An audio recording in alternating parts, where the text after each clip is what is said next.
Welcome to another episode of the Adams State Football Podcast. I'm your host, AJ Webb, former Adams State defensive lineman. In this episode, I sit down with head coach Levi Gallas. Now, typically, I use this podcast to commemorate the past and celebrate the present players, coaches, and friends of the Adams State program. But in working with Coach Gallas, he's become fond of this podcast, thinks it's a great way for us to tell the great stories of Adams State Grizzlies and now to help keep folks up with what's going on in the program. So, I break character a bit, and this is a state of the program address of sorts where we're talking shop. We're talking about his entry into the head coaching role on the Adams State campus. We talk about his coaching experience and his vision for the program. You can support this podcast by liking these episodes, subscribing, sharing, doing all the things that you do. Tag those lifting partners. Tag those pals of yours that you shared the gridiron with. And now, an Adams State Football Podcast episode with the man at the helm, El Jefe, Coach Levi Gallas.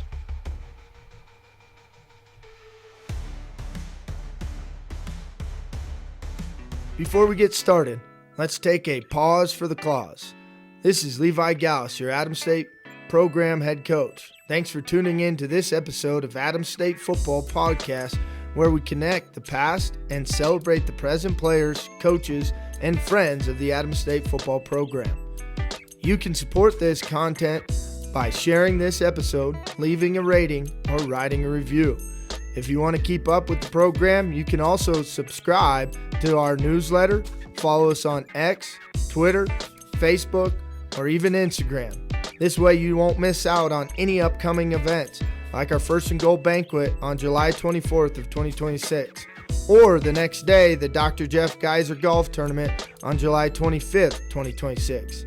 And if you want to donate directly to Adams State Football, you can follow the link in the episode show notes to the Adams State Foundation and put Adams State Football in the memo. Thanks again for listening. Go Adams State! Coach Levi Gallas, the mic is hot. Thanks for sitting down with me to do some more Adams State Football Podcast. This is a project that is near and dear to my heart. I love podcasts, and making one about a program that's been very good to me, that makes me happy. And it also really makes me happy how supportive you have been, not only as like the head coach now and kind of ramping up my initiative, get some of these things going, but also just your past listenership, I guess. Yeah. Tuning into some of those other episodes. So stoked to sit down and do this with you, bud. Yeah, it was always a pleasure as a alum to be able to sit and hear the old war stories and what was going on with the program or what had happened here. And listening from some of those older guys that you sat down and hear some of their stories and have shared experiences. Yeah, it's been a pleasure to listen to this podcast, and appreciate you, AJ, for doing this. Well, thanks. No thanks needed, because to get all the emotion stirring up, talking with Bill Stones and Tyree Waltons, all the way from the battles and the games, but also just being in Alamosa, the summers here, grilling with the boys, the smell of fresh cut grass in August, and just generating all those emotions, right? So this project starts out as like love letters to my teammates. I've kind of adopted the role of the Spartan from 300 who had to just go back and rally the troops and tell the stories about everybody. I typically focus on the stories, right? And you and I have sat down and we've gone through, we've got a solid set as far as like your origin story. But I wanted to change it up just a little bit as far as doing some sort of a state of the program address, right?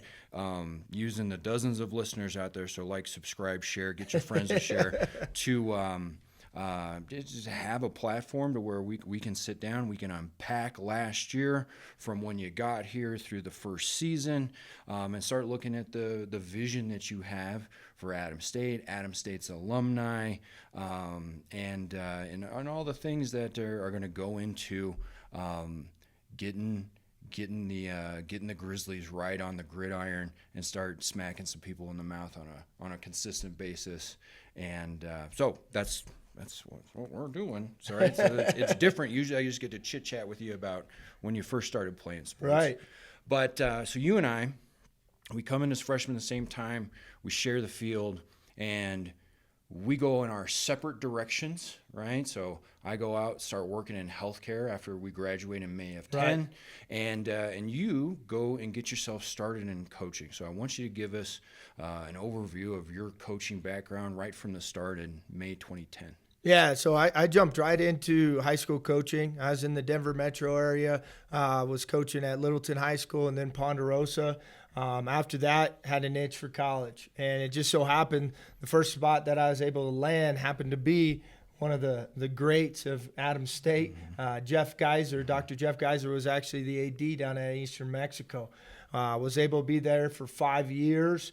Met my wife down there, Haley, and then we transported ourselves up to University of Nebraska Kearney, who was in a different conference. They used to be in the RMAC. They weren't in the RMAC when I got there. They were in the MIAA. Spent 7 years there, had my 2 little ones there, grew my family, and then moved down to Canyon, Texas, where I just recently was at WT as the defensive coordinator. Very brief overview. I have some follow-up questions, right? So when you got that itch to move into college, you were on the Adams State staff for a hot minute. Oh, yeah, that's right. Tell us about that. Yeah, that's something me and Billy reminisce about. Yeah. It was about 2 months. So I knew I wanted to get into college. The only guy that was picking up the phone was Marty Heaton. He said, you know what, I got a couple bucks and a couch for you to sleep on. And so I came down here, worked a golf tournament, worked a team camp, started getting ready for the season, and then magically got another phone call for a better gig. I like to use the word magic, right? Because that's how I describe a lot of stuff. At least has been my experience as far as Adams State and the Adams State Network. Yeah. I was recently on vacation, got the green lanyard hanging out of my pocket, and I get a, hey, bud, did you go to Adams State?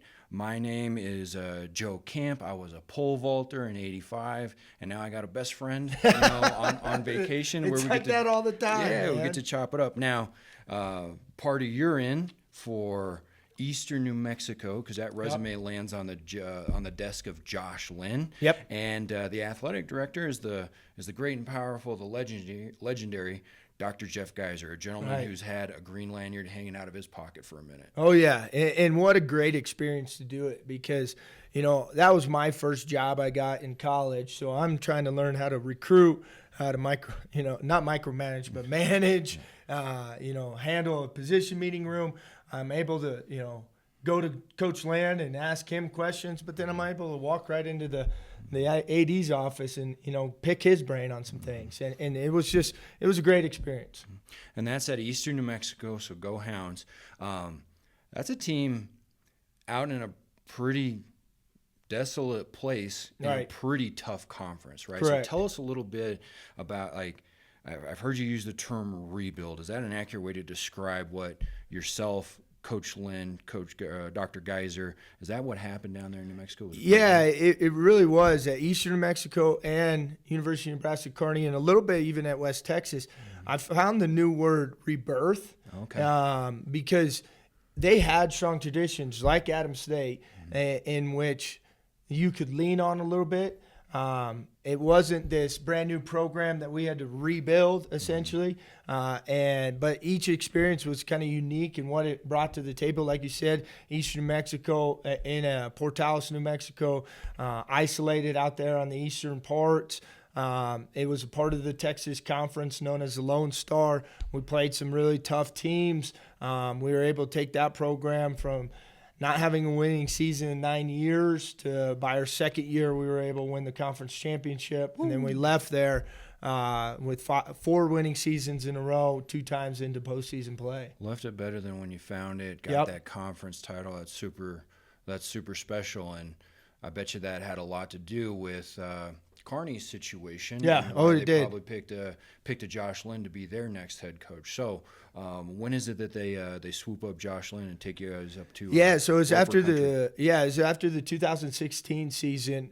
Coach Lynn got a call, headed up there. Happened to be somebody on the administration that had worked in the Lone Star and said, "Hey, we need a rebirth here as well." So they handpicked him, and we went up there. And very similar situation. We all know Kearney as being one of the top RMAC schools, but when we got there, they had joined the MIAA, and that's kind of Mountain West school entering the SEC. Yeah. A really tough conference from top to bottom. They were struggling. Their previous record was 1-21. Had very much the dark ages of Kearney, and we slowly had to rebuild that one or rebirth that one as well. First year we were 3-8, then we went 5-6, 7-5, and then we had our magical year in 2021, and we went 10-2 and made it to the playoffs. Yeah, I got to watch Kearney play the team up north Yeah, in the playoffs. yeah. And a tight contest. It was. But anytime a pal of mine's on a staff that gets over and topples the team up north, that made me happy. So No, it was a good one.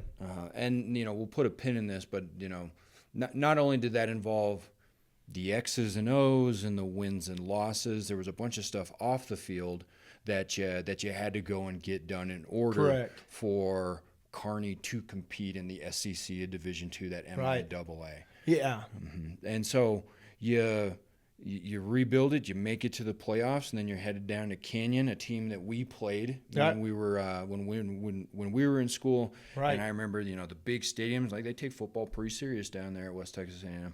No, they absolutely do. You look at a Division II program that's probably in the top 5 of every category. That's West Texas A&M. Was an amazing experience for me to just be associated with a program like that and help Coach Lynn again kind of rebirth them from a mediocre couple seasons to what he was able to do even just last year and going 8-4.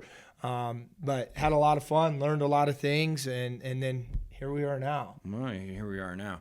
Now, West Texas, they got some resources, they got some facilities, Yeah. right? Oh, yeah. And I could imagine it being a difficult decision, right? I'm sure that no change. You've obviously been loyal to Coach Lynn for a very long time, been a part of, I would probably even go as far, I haven't met Coach Lynn, but I bet you're, part of his extended family as far as being coworkers and, fellows going into, get guys right, learn to get the gifts of the game from football. Right. You get an opportunity to come on home. I'll call it home, and if Right. it's not, I'll call it home for you. But you get the opportunity to come back to your alma mater, and so tell us a little bit about what goes into that decision. I know that Haley is pretty important in that decision. Hey, Haley, if you're out there listening to this, thank you so much. We love you. All right. Tell us about making your way back to Adams State. I've been asked the question multiple times, why did you go back to Adams State? And honestly, the thing that comes to my mind every time is every Saturday when I was coaching college football, or that Sunday morning, I would sit down at my computer and I'd Google how Adams State was doing. Like my mind and my soul was always drawn back to this university of wanting to be associated with it. Just had it like yourself. Had a great experience here. A lot of relationships were built here, and knew that if I wanted to be a head coach, I wanted to be at the right spot. And so was just lucky enough to be able to get this job, but knew I had to, really look at it from outsider's perspective. Obviously, all of us alums have such a deep tie to this organization. But from a college football perspective, I knew I needed to do my own interviewing throughout the process. And so that was really important. Who were some of the, so you come to campus, you love this place, you got a pal or two on campus from the bad old days. But I'm going to guess that you're pretty interested in vetting out leadership around here. Oh, yeah. No, that was like the biggest piece in going into the interview process for me. I didn't need a tour. I knew where everything was. Like that part wasn't something I was super concerned about. To me, it was the leadership. In my experience at Eastern Mexico and University of Nebraska Kearney and at West Texas, like, leadership is everything, from your president to your AD to the athletic support staff. All those components play such a huge role in your success on the football field. And so when I came to campus, that was kind of my biggest motive. I wanted to talk with Caitlin Smith. I wanted to talk to Dr. David Tamberg and really get a better sense of who they are and what they're about and where they're wanting this program to go as well. And, that was evident in each opportunity that I got to meet or talk with them on the phone. I could sense that, this was set up correctly. The formula was there. Yeah, having that strong leadership. Yeah. A couple individuals that understand the role of athletics at Adams State, the role of football. Secretly, one of the reasons that I started this podcast was to attempt to monetize it through a Patreon or something like that. See if I could scratch together $500,000 or whatever it was going to cost to help pay for the field. Became a moot point eventually because Dr. Tamberg stroked that check, and that's not exactly how it works, but made that a priority to get that field replaced, right? And I've seen similar things out of Caitlin Smith. I'm totally underqualified to assess like how good how the quality of an athletic director, but I know one thing is that we got ourselves a brand new jumbotron, and that took a lot of work from a Jake Rizzler and a Caitlin Smith and a lot of other folks to get it back and get it right.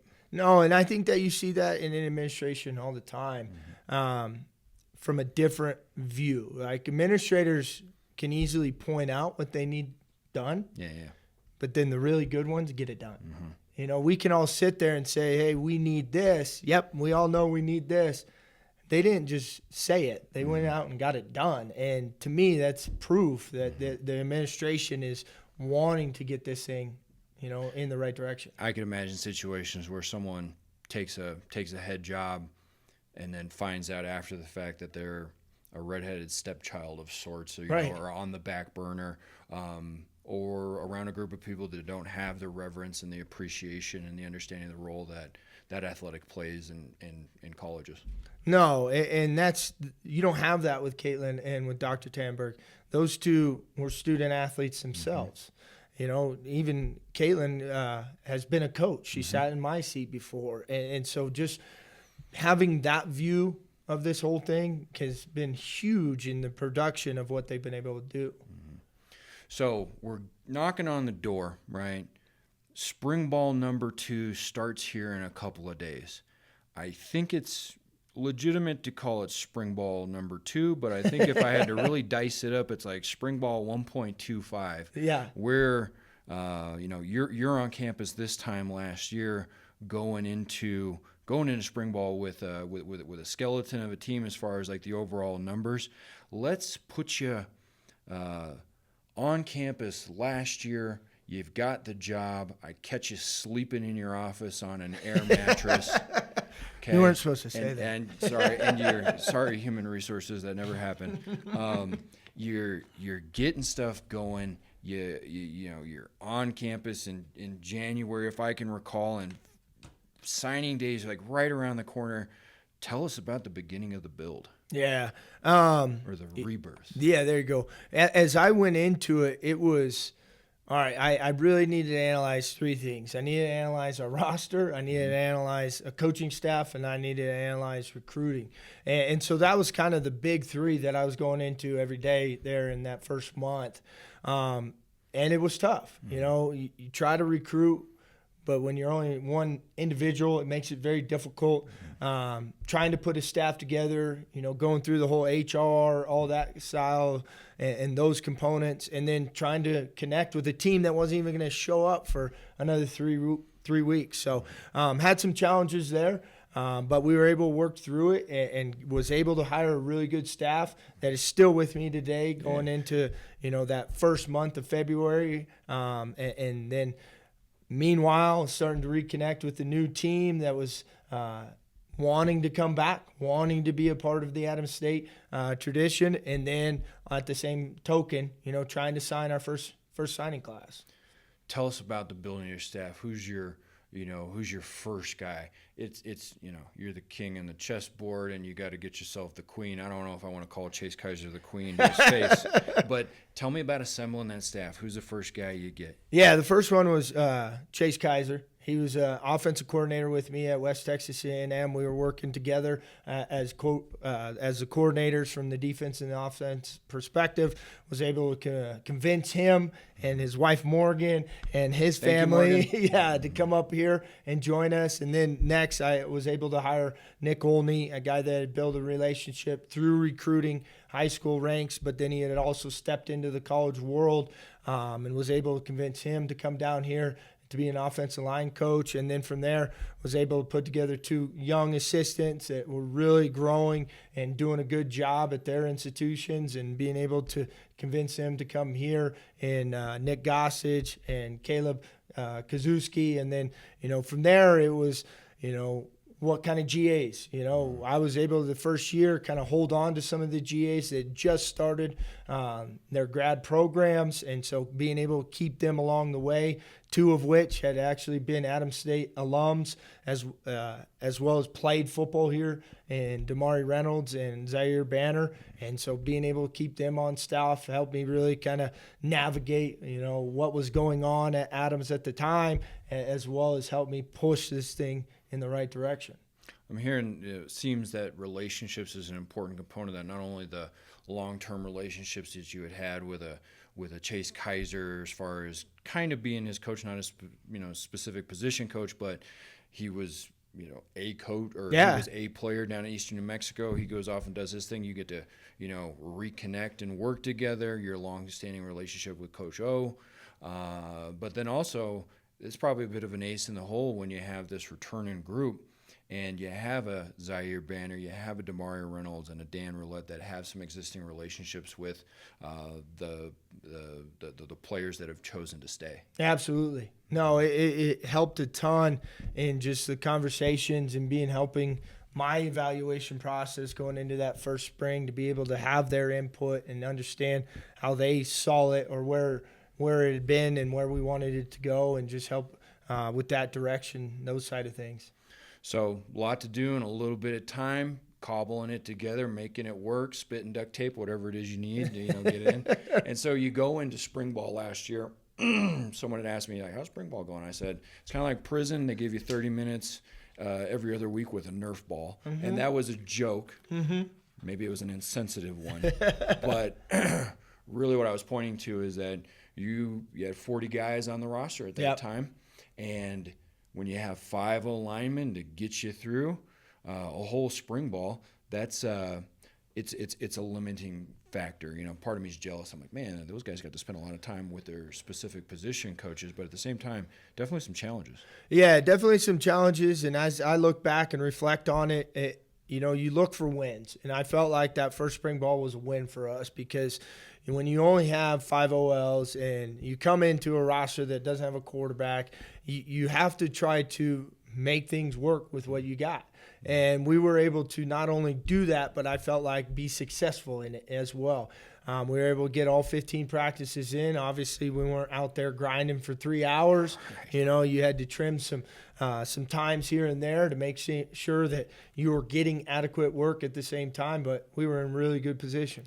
Do what you can with what you got where you're at. That's a little Teddy Roosevelt stuff, and I think that's a staple for Adams State's success around here. 100%. The thing I remember, the thing that stuck out to me, if I'd had to jump up on a soapbox and go to bat for you, we're talking about resources. We had a variety of different conversations with all the coaches that we interviewed to bring in about resources. Your message in those conversations was, yeah, there's resources, but there's also being resourceful. Yeah. Right? Doing the thing, doing what you can with what you have, and optimizing the things that you do have, focusing on the haves versus the have-nots. No, it's easy to peek over the fence and see what your neighbor has, and be jealous in some sense. And that doesn't help you be successful. What helps you be successful is realizing what you've got and being able to work with it and again, push it in the right direction. Obviously, the component of recruiting helps, your product get a little bit better. But at the end of the day, being proud of what you have. We've got a stadium that is still, in my opinion, one of the most unique Division II stadiums in the nation, that we can easily recruit to it. We've got the 14ers that surround us, the Valley, the component of the relationships, but also the aspect of being an outdoorsy person. Like, use what you got and then recruit to it. I think sometimes people just believe, let's just recruit a bunch of people and make things work. No, like you and me not only played here, but we stayed here for 5 years. There's reasons we did that because we embraced what the Valley had. Mount Blanc is part of the Scully. Yeah, it is. Mount Blanc is part of the Scully. It is. I always thought of that as a major positive because being in eastern New Mexico, being in Nebraska, being in West Texas, there's no mountains. It's flat all the way around you. And so just having something like that is, hey, there you go. Let's recruit off that. There's also an element there too that I suspect that your relationships with alumni is key, right? And I could kind of see that through the motto and the mantra that you put into the program. Tell us about we us are, Coach. Yeah, so it was something I came across and from a college hockey team, but then kind of threw a little bit of a twist on it. But we us are stands for we will do what's right. Again, that motto that we learned with Marty Heaton, doing the right thing, and having that aspect in the classroom, on the football field, and in the community. It'll take all of us, is the us component, and really trying to reconnect with all the alums, the ones that wore the green and white, the green and black during all the seasons, and the individuals that played on Rex Field, reconnecting with them and making them a part of this whole process as well. And then the R component is having that ownership, being able to wake up at 5:45, doing the mat drills, and then creating that ownership of this is my product. This is what I want to be associated in the athletes that are doing it, but then also everybody else around town and campus, in the athletic departments, and the alums that go past the mountain ranges. We were at so you've come in, you've been there a couple of months. I'm talking to one of our pals that's still around here, and he hits me with the, "Hey bud, you think Levi can do it?"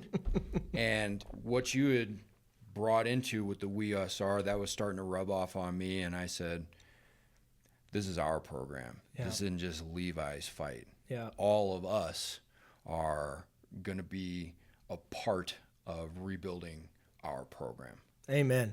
And it just gives me chills with you saying that, but the amount of connections that I've made in sitting in this role now, not only from people that I've never met or never knew about that had played here, and realizing that and being able to sit down and have conversations about their experience here at Adams State. But then also just the reconnecting of the guys that we played with. Dr. Tamberg and Jake Risler did a little function out in Arizona. I was able to accompany and go with them and got to sit down with some guys that we played with. We hadn't talked in 20 plus years. And it's even crazy to think about, but just sitting down with them and, talking about the old times. The battle days. And we were bringing up practice scenarios, game scenarios, locker room scenarios. And it was just like, golly, like this is what Adams State's all about. And there's so many of those guys out there. Yeah, the sleeper asset, right? Yeah. A lot of guys have left Adams State. They've gone back home or they've gone to new places, and they become administrators. They become athletic directors. They become coaches, CEOs, and they're excited to see the green polo, right? Back in the office, asking about, where can we get some tough kids? Yeah, 100%. And that was kind of a big thing within our recruiting side of it, is we knew there's a lot of, with this being historically a normal school, there's a lot of educators out in the Colorado high school ranks that are now teaching, but then also coaching. And I can't tell you how many I've walked in the halls of my assistant coaches have walked in the halls, and being able to reconnect with those guys again. You get through spring ball, you make it through, you got 5 OLs, you make it happen. You go into summer. Now, when you and I were here, we had a handful of us. I recall I didn't train here in the summer. My first couple of years, I went back home, which is a ridiculous thing to do. Hey, let's live in Colorado when it's cold, and let's go to Arizona when it's hot. I'm a silly man. But those summers were terrific for training. Yep. You got to build some extra tight bonds with those cats that stayed around. Everyone's grinding it out, landscaping jobs, yep. Coming in for lifts, sunburnt, dog-tired, but getting after it, grilling, enjoying some of the festivities around here in the summer. Right. And you have a big group of guys that stuck around for the summer. Yeah, I will say that is something that has been brought to this organization, the program, as a standing tradition. Guys staying here in the summertime. We were able to, kind of piggyback off of that was already going on. And we did. We had a good chunk of dudes that were able to be here in the summer, not only the ones that were with us in the spring, but then the new transfers that we were being able to bring in, and the high school guys wanting, eager to want to start college. We had a big number over the summertime. So you roll with some of that momentum going into the season. You start out hot, right? You're slinging it against Western New Mexico. We get an injury. Walk us a little bit through the season, because I think it's easy for a lot of folks, right? I've had boots on the ground, eyes on the whole thing. I'm seeing you, chew ass because you're not wearing the right shorts and getting things right, which are things that do not end up in the websites, that don't end up on the social media feeds. Kind of walk us through the season, Coach. Yeah. It was tough because it was like we had 3 teams. Okay. I had the team coming back from the spring with us into the fall. We got all these transfers, junior college 4-year guys coming in, and then you have all the freshmen. And so being able to kind of manage those 3 groups was real crucial for our staff in year one, and making sure that we were communicating in a way in which we were trying to build that cohesiveness within the one team. But you're absolutely right.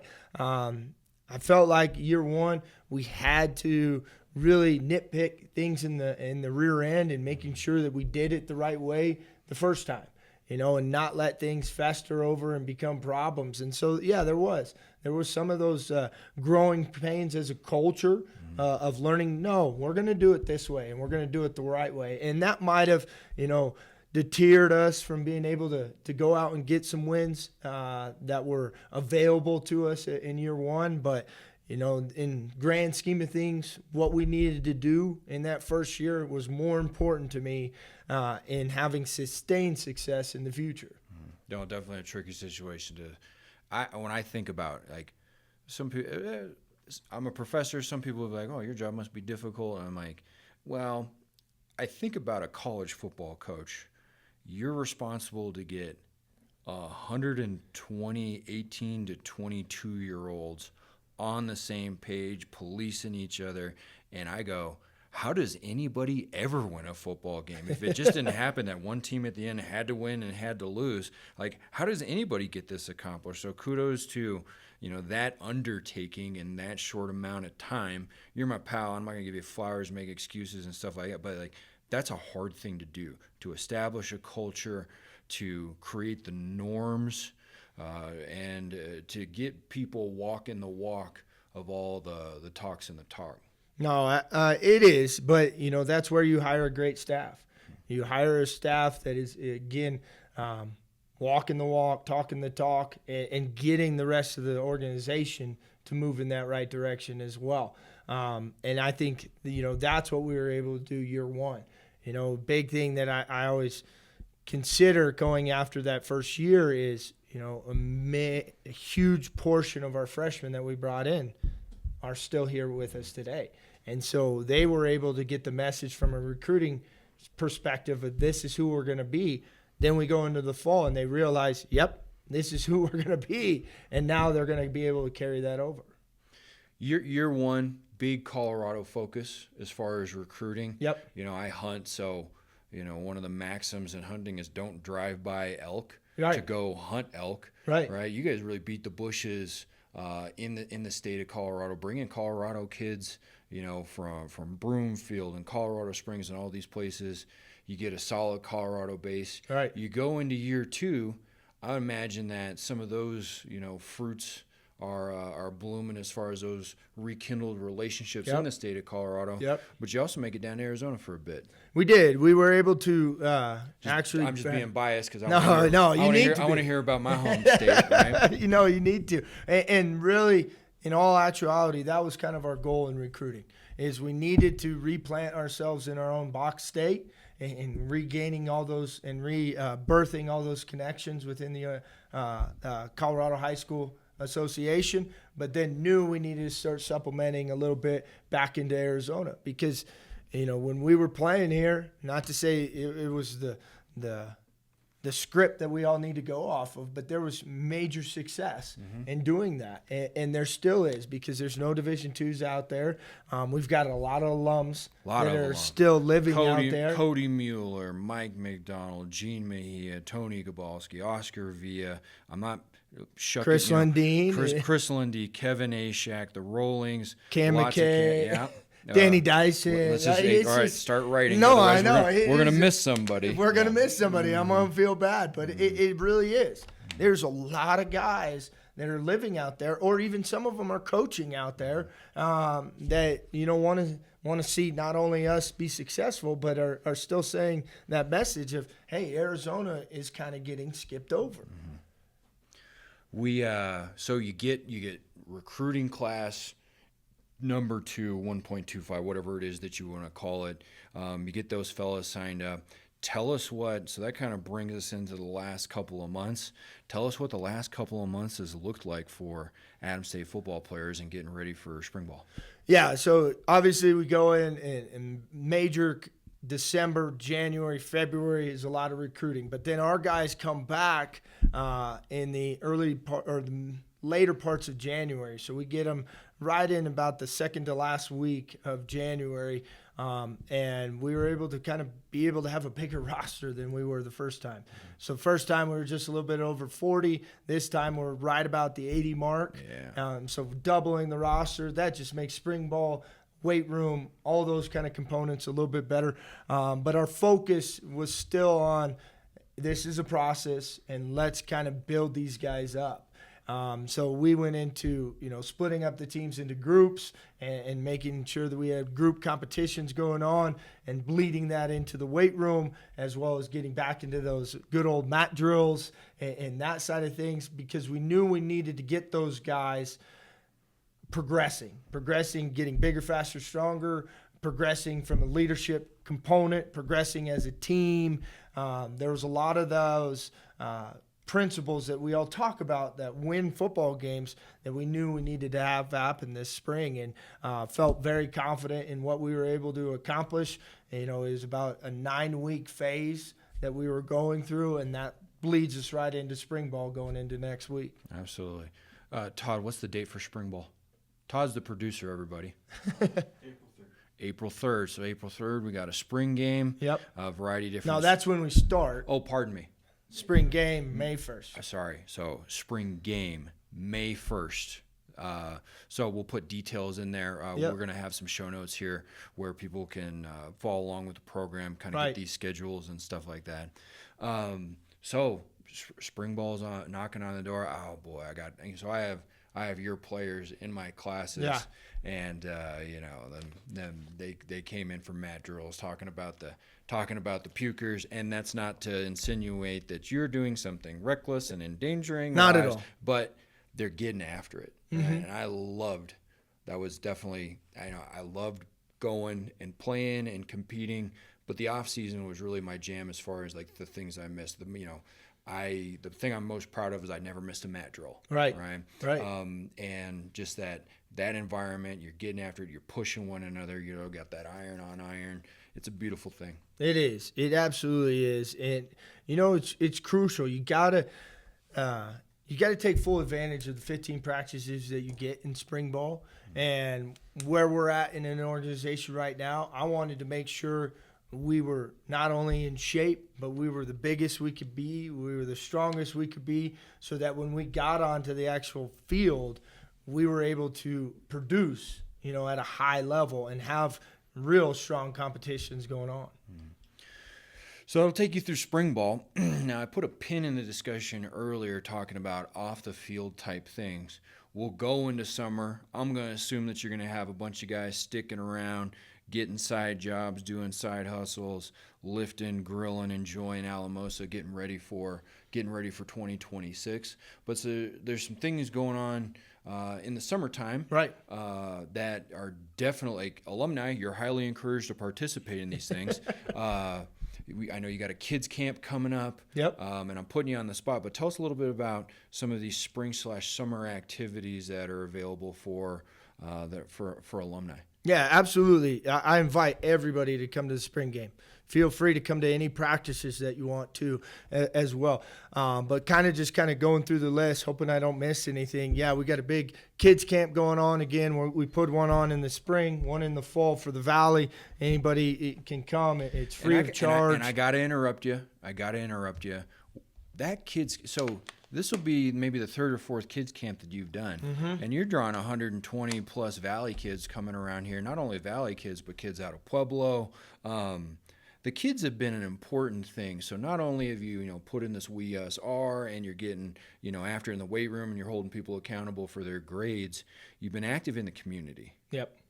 Tell me what Thursday morning looks like. Yeah, so today's actually Thursday. Yep.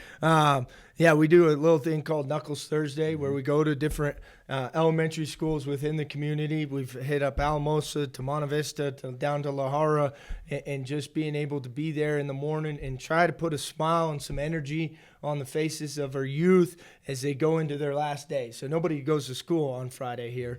And so it's kind of the last day of the week, just trying to bring the energy to the community going into that last day. Well, and kids have responded to it. Last night we have family over, so we stay up a little bit, kind of miss our curfew. Yeah. Get to bed 10, something like that. And usually I'm going, boy, next morning is going to be rough. Not on Thursdays, because it's Knuckles Thursdays. It's Knuckles Thursday. Bring the juice. Yeah. Well, and then even those relationships between these players who are very much larger than life figures to these to these kids around here. Mm-hmm. We're on vacation drafting our defenses for like our all-time teams or whatever. I'm going Brian Urlacher, my buddy Pat's going Ray Lewis, and my son Michael's going Seth Moss. Yeah. Love it. I'm like, I don't know if that's the wisest choice. I appreciate it. Yeah. But the kids are, kids recognize these guys. Yeah, they do. And it's not just, they're football players. Like, no, that's Seth. That's Benji. Like that's Link. These are the guys that that come to my school, and it's just a really cool thing for me to see as a parent. Yeah, and that was our whole component to it with the WSR. We needed to reconnect with the Valley, and I feel like we're starting to make some headway in that component. So I interrupt you. You got some kids camp coming up. Yep. We got some golf tournament. We got some banquet. Unpack those a little bit for us. Yeah. So we'll be doing all of our prospect camps throughout the summer. Again, kind of majority will be in the Colorado area, and then after that, in July 24th, we're going to be having our First and Goal Banquet. Will be our second annual First and Goal Banquet, in which we invite all alums, active individuals in the community, anybody that wants to join to come help us support our scholarship efforts and trying to grow that category as big as possible. And then the next day, we're doing the Dr. Jeff Geiser Golf Tournament, again, second annual. So we kind of go back to back. That way people can come into town on Friday and, go to this nice dinner. We'll have silent auction, live auction items. And then that next day, we'll be going out and hitting the tee box. So. Mm-hmm. Tell us just a little bit about that first. I didn't know what to expect. You had told me a long time ago about the Loper Backer banquet and your experience in those places where you're using a dinner as a fundraising event. I didn't know what to expect, but I rolled in. We were in a nice place. There was good food. There were super cool prizes. People were super generous with snowboards and knickknacks and all the other different things. Like, tell us a little bit about the First and Goal banquet. Yeah, so the idea behind it is, not many of us get to dress up and go to prom anymore. Yeah, so it's kind of that component of, all right, get the dust off the three-piece suit one more time and be able to look nice, but then go out to a nice dinner. Woody's barbecue here in town. Shout out Woody's. It was delicious. He does a phenomenal job. Prime rib. It is very, very good. And then, we were able to go out in the community or build some connections and being able to get some donated items that people were able to have silent auction and live auction. And then all the proceeds then go to our scholarship budget. And so we use that money directly to help fund our student athletes and continuing to grow that as big as we possibly can, because there is that deficit in Division II football that some organizations just don't have the same money as people on the other side of the fence. So, this is our effort to try to get it to where we're at an adequate state. And then the golf tournament's the next day. Yeah. Excuse me.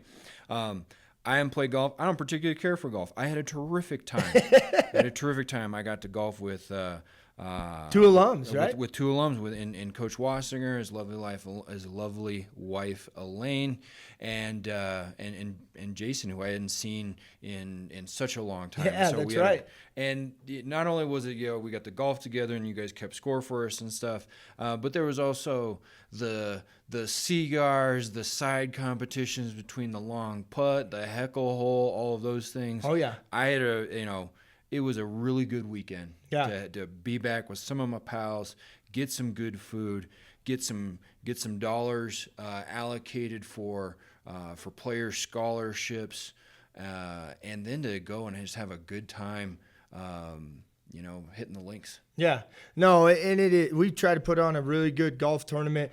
We try to make it fun for those all involved. It doesn't, you can go ahead and put together a ringer team and go out there and win this thing, because we'll have some prizes from that aspect.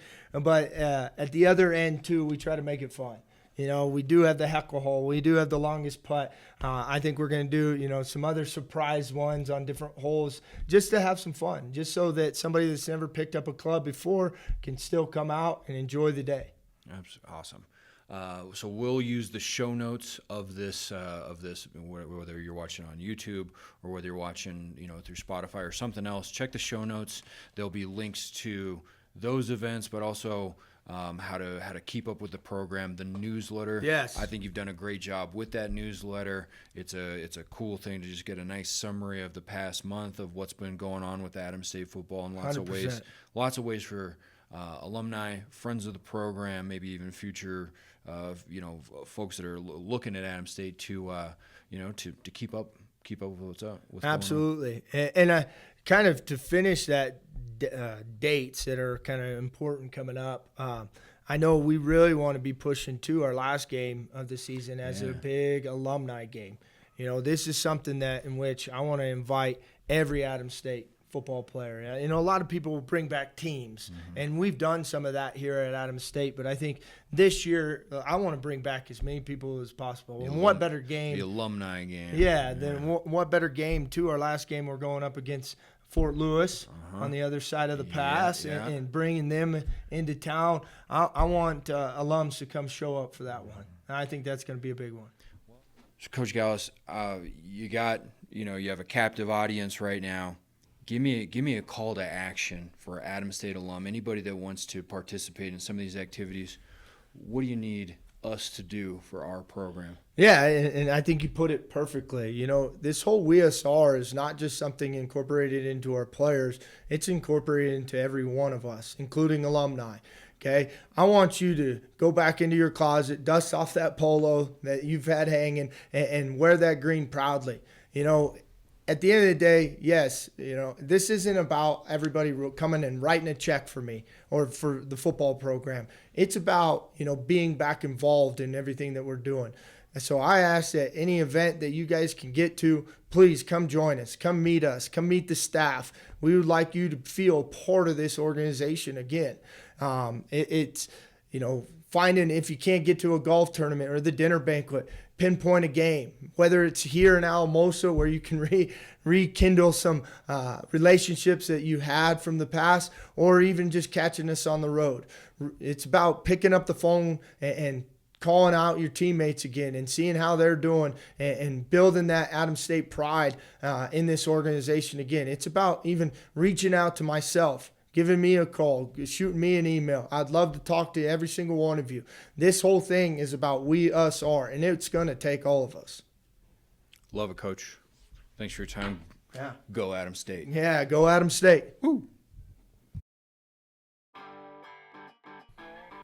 Thanks for sticking around all the way to the end of this episode of the Adams State Football Podcast. I hope you enjoyed the episode. If you get a chance, check out the show notes. That's where you can sign up for the newsletter, find links to different social media so that you can follow along, like Twitter or X, Facebook, Instagram. Check out the AdamStateGrizzlies.com so that you can take a look at the schedule, start figuring out which game it is that you're going to come back to Alamosa to check out or catch one on the road. Thanks again.